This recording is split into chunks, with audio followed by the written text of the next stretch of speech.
오늘은 여호와의 길을 따르는 사람이라는 제목으로 함께 말씀 나누겠습니다. 이스라엘의 왕들 중에서 역대급으로 가장 악했던 왕을 기억하십니까? 네, 맞습니다. 아합, 네, 왕입니다. 아합 왕이 죽고 두 아들이 차례로 보위를 물려받았어요. 첫째 아들이 누구냐면 아하시아 왕입니다. 기억나신가요? 난간에서 떨어졌어요. 그래서 병을 얻었는데 에그론의 신 바알세붑에게 가서 물으라 했던 왕. 기억나시죠? 결국 이 왕은 1년밖에 통치를 못하고 죽었습니다. 그래서 이어서 둘째 아들인 여호람이라고 하는 사람이 왕위를 물려받았어요. 그에 대한 평가가 어땠냐면 말씀을 한번 읽겠습니다. 시작. 그가 여호와 보시기에 악을 행하였으나 그의 부모와 같이 하지는 아니하였으니 이는 그가 그의 아버지가 만든 바알의 주상을 없이 하였음이라. 그러나 그가 느밧의 아들 여로보암이 이스라엘에게 범하게 한 그 죄를 따라 행하고 떠나지 아니하였더라. 네.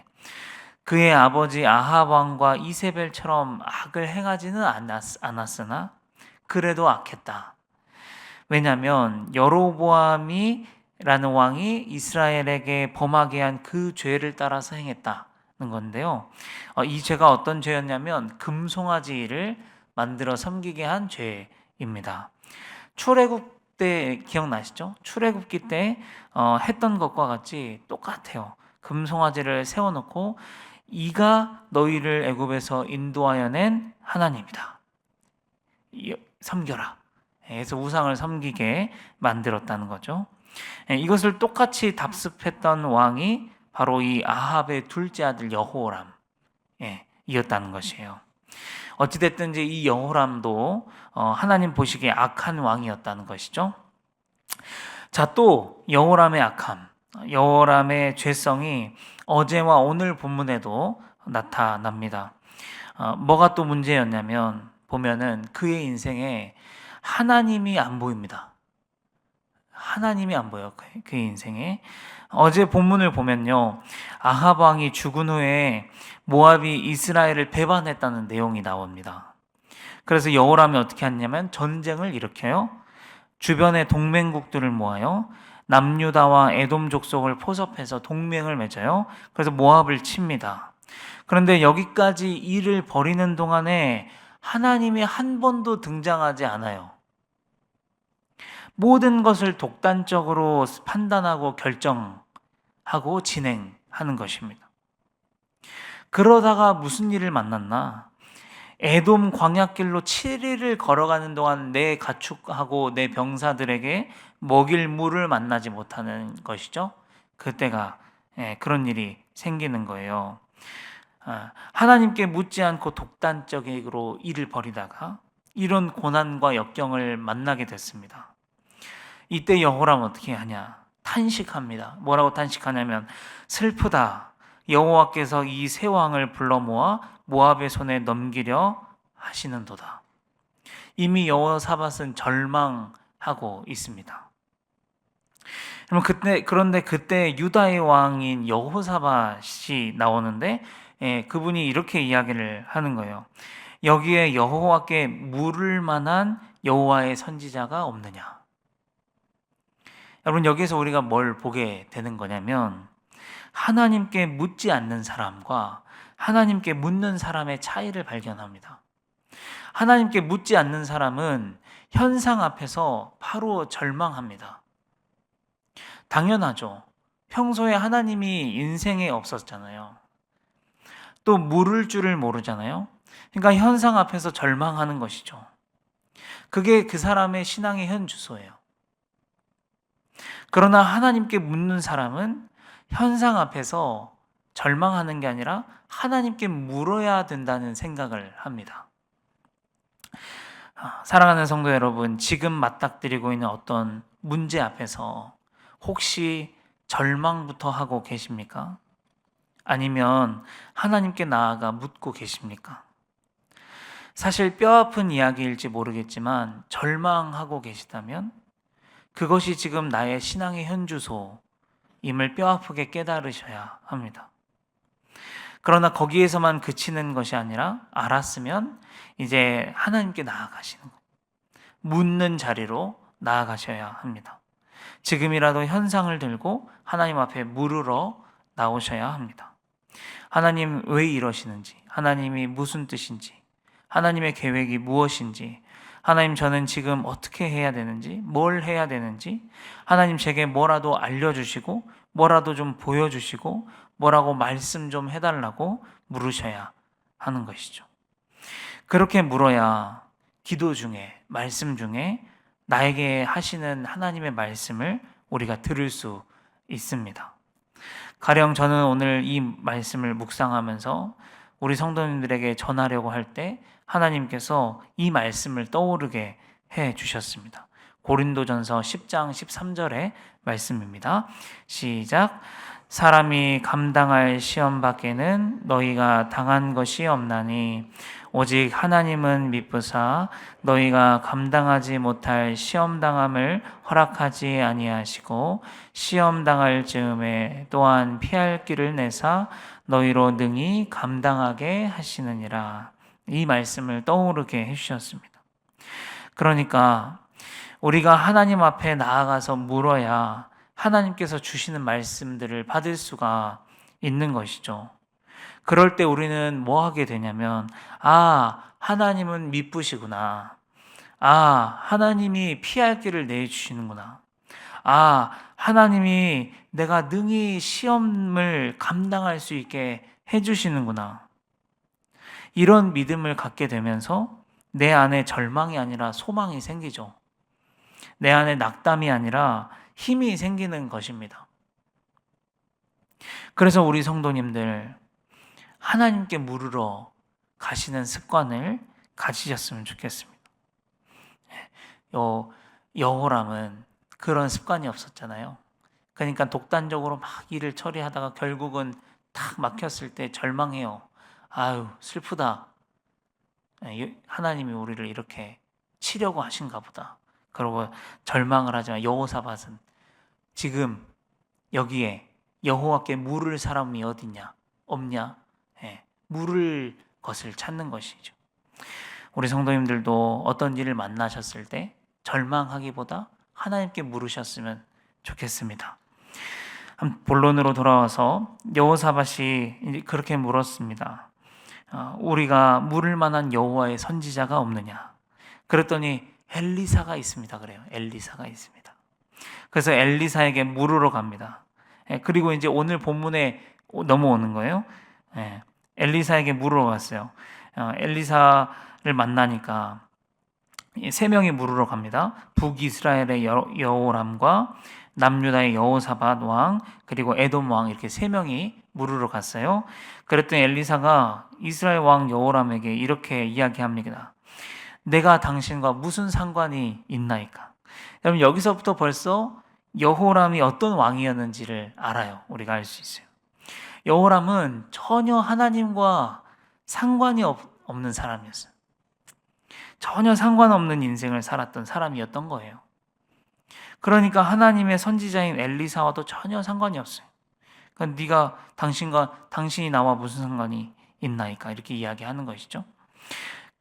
그러면서 엘리사가 이렇게 이야기를 하는 거예요. 당신의 부친의 선지자들과 당신의 모친의 선지자들에게나 가소서. 뭔 말인가요? 왜 이제 와서 하나님을 찾고 있습니까? 당신의 부친 아합과 모친 이세벨이 찾던 우상 섬기는 선지자들에게 가서 찾아가시지 왜 저를 찾아오셨습니까?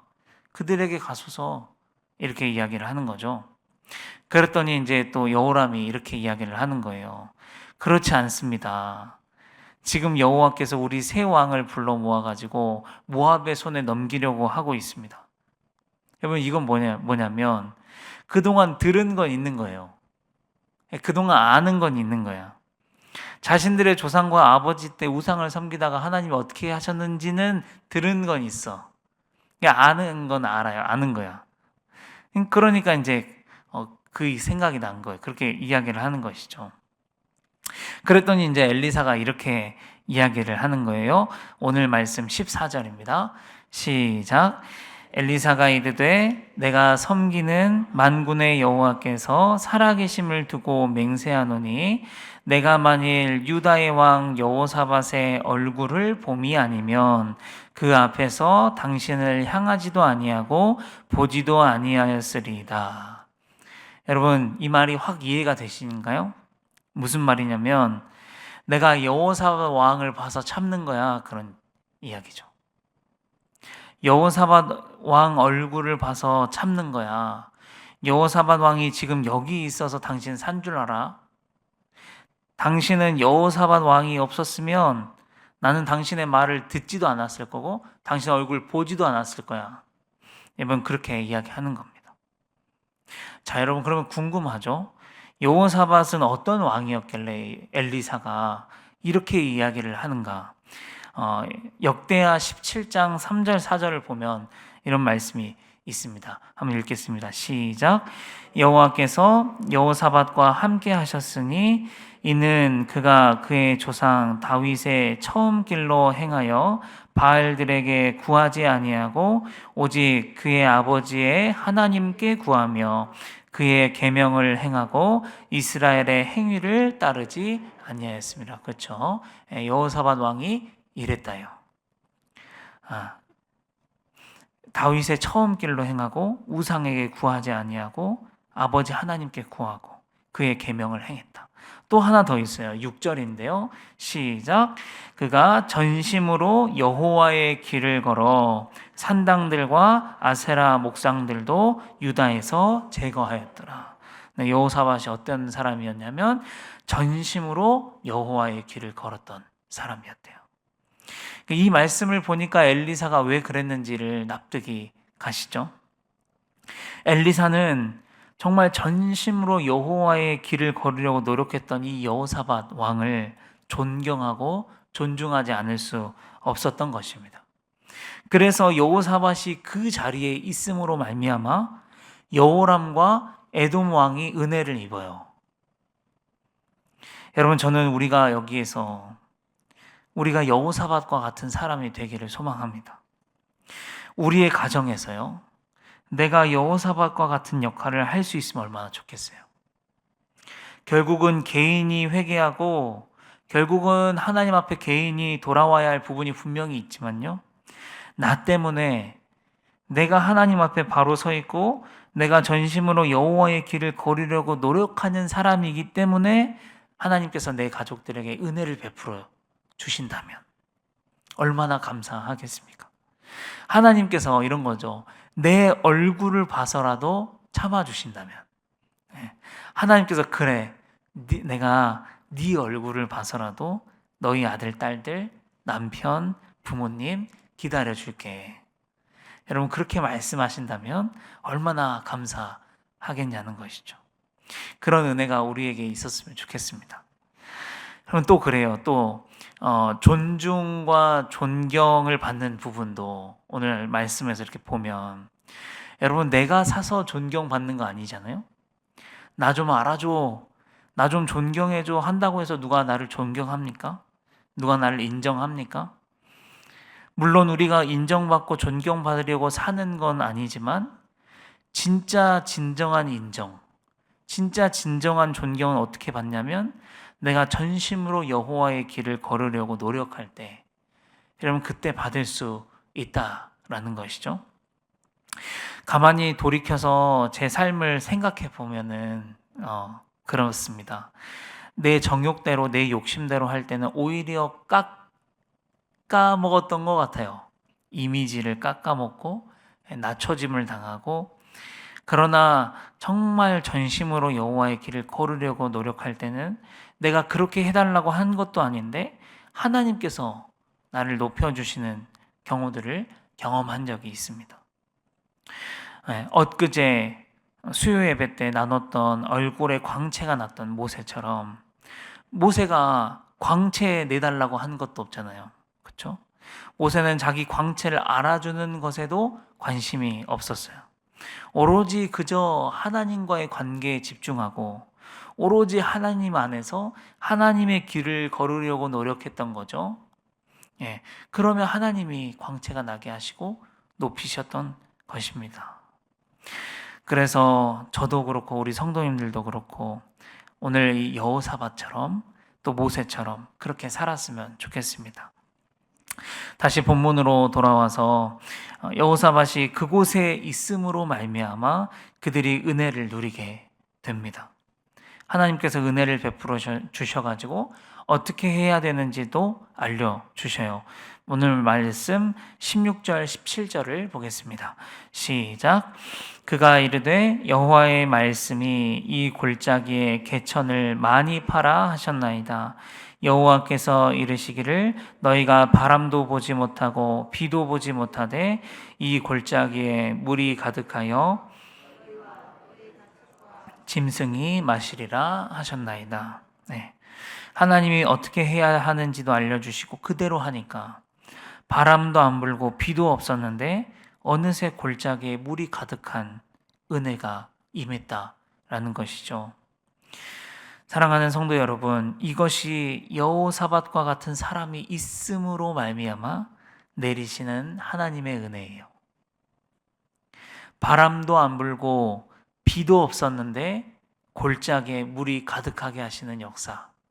이것이 바로 여호사밧과 같은 사람이 있음으로 말미암아 일어나는 하나님의 은혜와 역사입니다.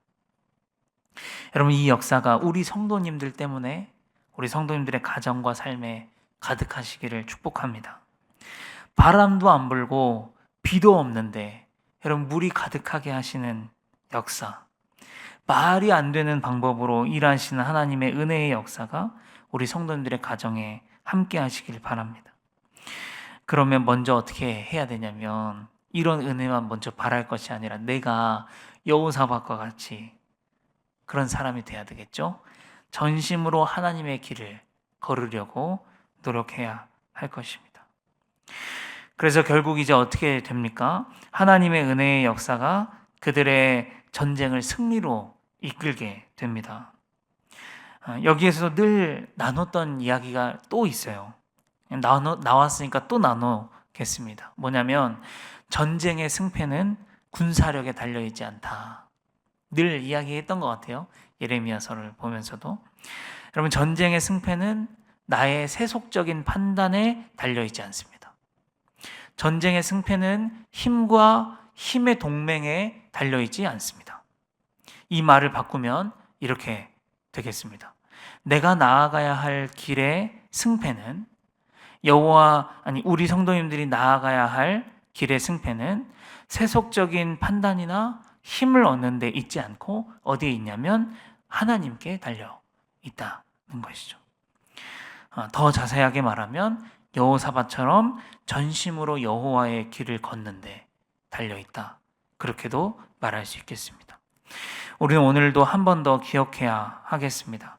하나님을 신뢰하지 않고 인생에 하나님이 없고 세속적인 판단을 통해서 문제를 해결하려고 하는 사람들, 그들이 만나는 결과가 무엇인지 기억해야 합니다. 그리고 결국 하나님을 통해서 구원이 우리에게 이루어진다는 사실을 기억하실 수 있기를 바랍니다.